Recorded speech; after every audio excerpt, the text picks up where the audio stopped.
Hello, my dear viewers, my well-wishers and my patrons. Tonight, I am going to discuss with you very gladly or happily that English language is actually the language of the businessman, because the British came to India for the purpose of business. Naturally, their language is also very short and business-like language and easily to be understood. For example, I am giving you some examples only for fluency in English, so that you can write, speak English fluently and economically. So, economy of language is the part and parcel of fluency in language. For example, I am giving you the first example. When the meeting was over, the members dispersed.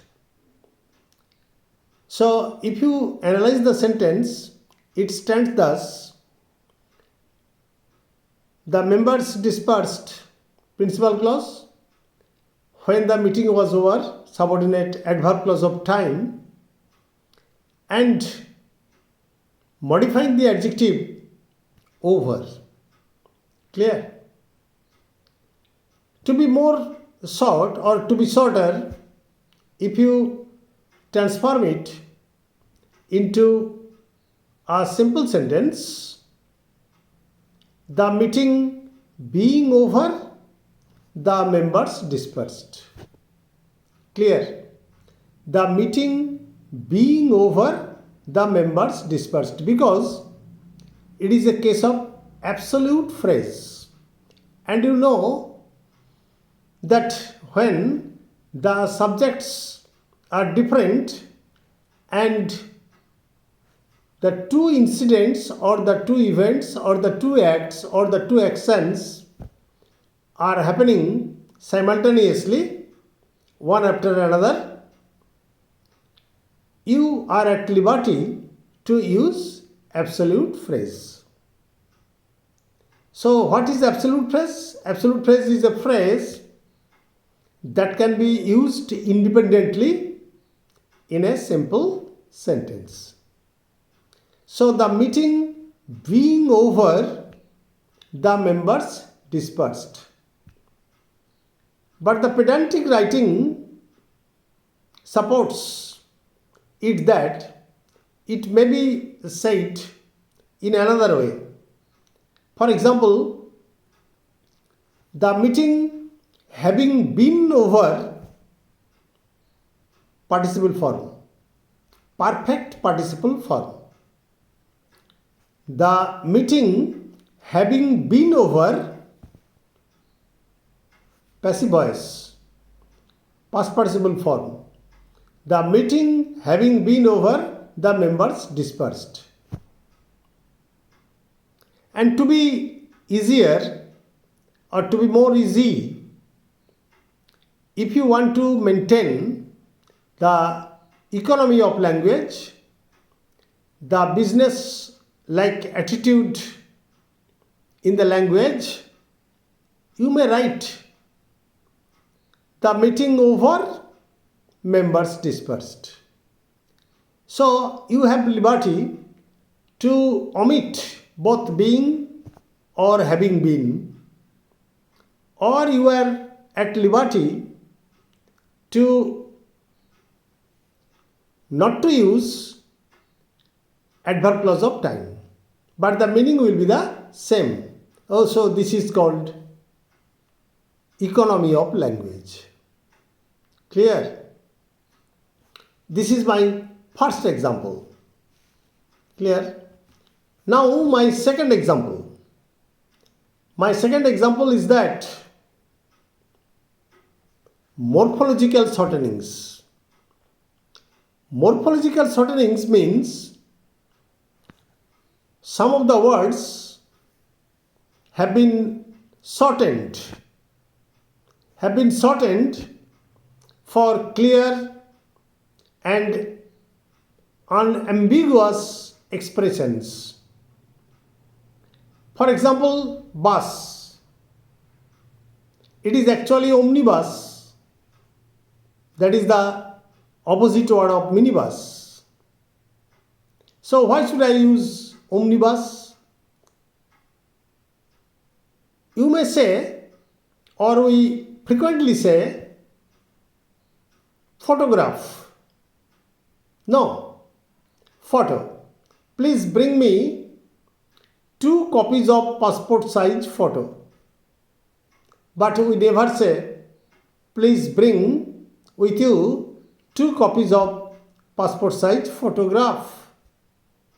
We say photo. Clear? So bus, photograph, etc. This is called morphological shortenings. So business-like attitude depends upon the shortened form of the words, the brevity of style, that is the economy of language. And economy of language makes both writings and speaking very smart. For example, when an American will say, "Thank you, sir," but a British will say, "Thanks. Thanks a lot." Clear? So there is no difference between thank you and thanks, but they will not be expensive. The British will not be expensive. They will say thanks. But an American or a Frenchman will say thank you. Clear? Another characteristic of English language is masculinity. For example, a tea is a tea to the British. A tea is a tea. I will take a cup of tea.